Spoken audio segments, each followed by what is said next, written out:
बिस्मिल्लाहिर्रहमानिर्रहीम। शुरू अल्लाह के नाम से जो बड़ा मेहरबान निहायत रहम वाला है। वो यकता है और नेक लोगों का वली है। मैं गवाही देता हूँ कि अल्लाह के सिवा कोई इबादत के लायक नहीं। वो अकेला है, उसका कोई शरीक नहीं। और मैं ये भी गवाही देता हूँ कि हज़रत मुहम्मदुर रसूलुल्लाह सल्लल्लाहु अलैहि वसल्लम अल्लाह के बंदे, उसके रसूल और आखिरी नबी हैं। ऐ मेरे अल्लाह, मेरे नबी हज़रत मोहम्मद मुस्तफ़ा सल्लल्लाहु अलैहि वसल्लम पर और उनकी आल पर और उनके तमाम सहाबा पर अपनी ख़ास रहमतें, बरकतें और सलामती नाज़िल फरमा। मेरे भाइयों और दोस्तों, मेरी माँ बहनों, बेटियों,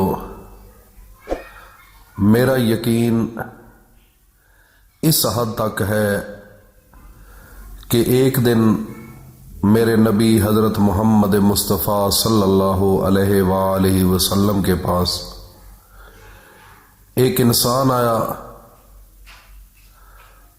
अल्लाह का बंदा आया, और उसने कुछ ऐसी गलतियां की हुई थी कि वो वाजिबुल कत्ल था। लेकिन मेरे नबी हज़रत मोहम्मद मुस्तफ़ा सल्लल्लाहु अलैहि वसल्लम ने अपनी ज़िंदगी के अंदर अपना अल्लाह का कानून और मोहम्मद मुस्तफ़ा का फरमान लोगों तक पहुंचा दिया था। सहाबा बिल्कुल इसके ऊपर मजबूत थे, उनमें कोई किसी किस्म की गुंजाइश नहीं थी माफी की। वो जब भी कोई शरीयत की ऐसी बात आती तो वो रिस्क नहीं लिया करते थे, उसी वक्त उसका फैसला वो खुद ही कर देते थे। आपको पता होगा, उम्र फारूक के दौर में कुछ लेन देन के मामले में एक तरफ मुसलमान था, सहाबी रसूल था, और दूसरी तरफ मेरे नबी को ना मानने वाला था, काफिर था। उनका आपस में लेन देन के मामलात में कुछ मसला खराब हो गया।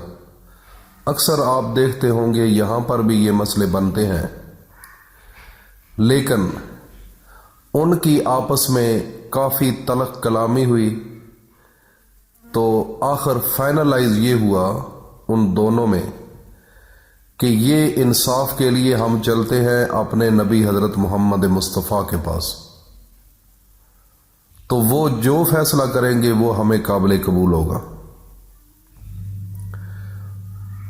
वो काफर और नबी का सहाबी, वो दोनों मेरे नबी की खिदमत में हाजिर हुए।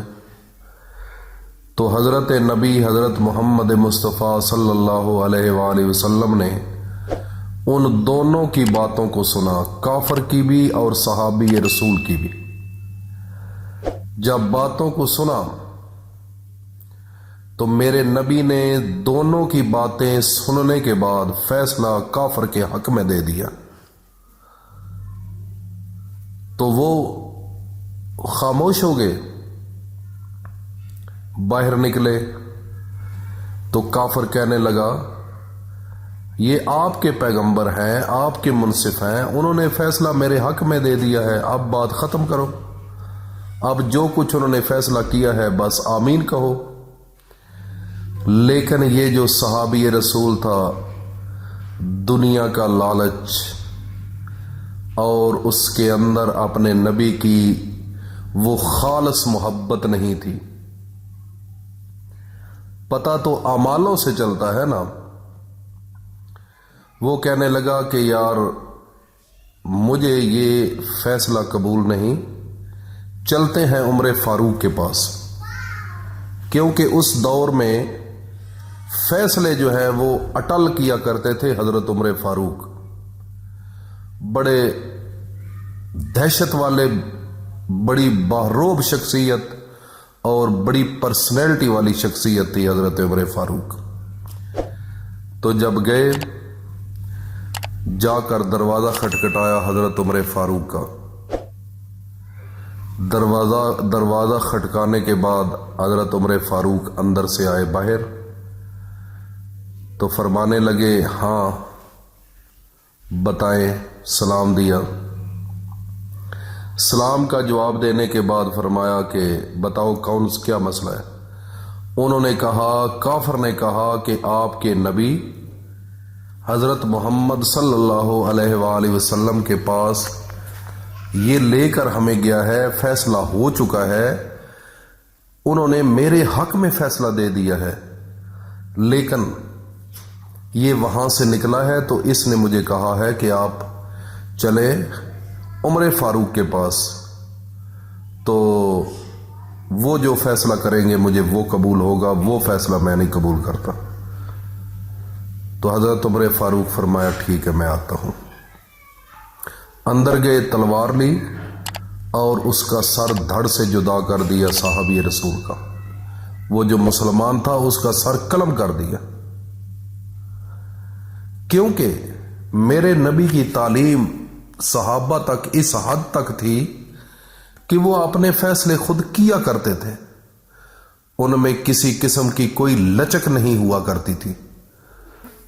वो तालीम दे दी थी मेरे नबी ने जो कुछ देना था अपनी जिंदगी में। तो मेरे भाई और दोस्तों, एक जो पहले मैंने आपको बताया है, तो इसी तरीके से दो बंदों का आपस में मसला बना, तो फिर वो गुनहगार था, वो नबी के पास आ गया।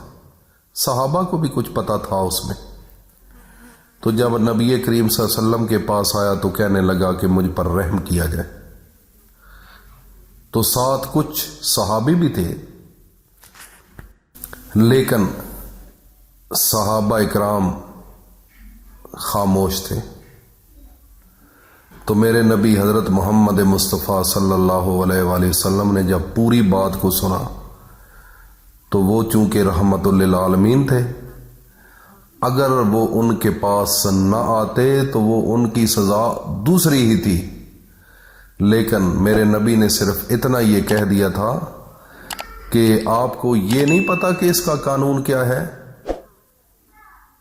आपने इसके ऊपर मेरे पास कैसे आ गए हो। लेकिन चूंकि मेरे नबी रहमतुल लिल आलमीन थे, तो जो कोई आता तो आप उसी वक्त माफ़ फरमा देते थे।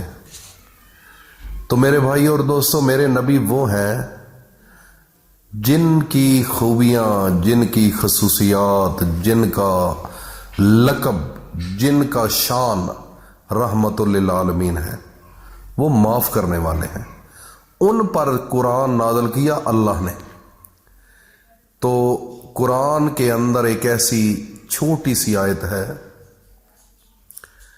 आप उसको अगर पढ़ें तो बिल्कुल आपकी किसी किस्म की कोई बीमारी आपके वजूद में नहीं रहेगी। वो नूर है अल्लाह की जानिब से।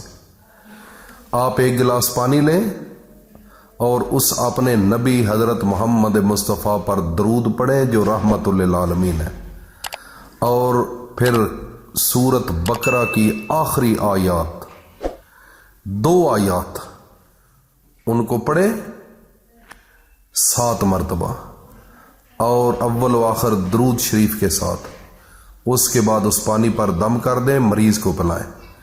मरीज को खा कैंसर ही क्यों ना हो, मरीज को खा डायलिसिस क्यों ना हो रहे हो, मरीज के खा बिस्तरे मर्ग पर मौजूद हो, इन आयात के अंदर अल्लाह ने इतनी ताकत रखी है। लेकिन अमल करने वाला यकसुई के साथ, कामल ईमान और यकीन के साथ करे। मेरे भाई, इसके अंदर बड़ी ताकत है, वो बीमारी ख़त्म हो जाएगी। और इसके अलावा इसको सदका जारिया समझकर तमाम दोस्तों में पहुंचाओ, ताकि हर इंसान का ट्रस्ट मेरे अल्लाह पर और आखिरी पैगंबर हज़रत मोहम्मद मुस्तफ़ा पर और कुरान पर बने। हमारा जोर इस पर होना चाहिए। ये दुनिया छोड़ जानी है एक दिन, पूरा सहारा लेना है तो कुरान का लो, खुदा का लो, मोहम्मद जवान का लो सल्लल्लाहु अलैहि वसल्लम। अल्लाह पाक हम सब को अपनी हिफ्ज़ व अमान में रखे। अस्सलाम वालेकुम।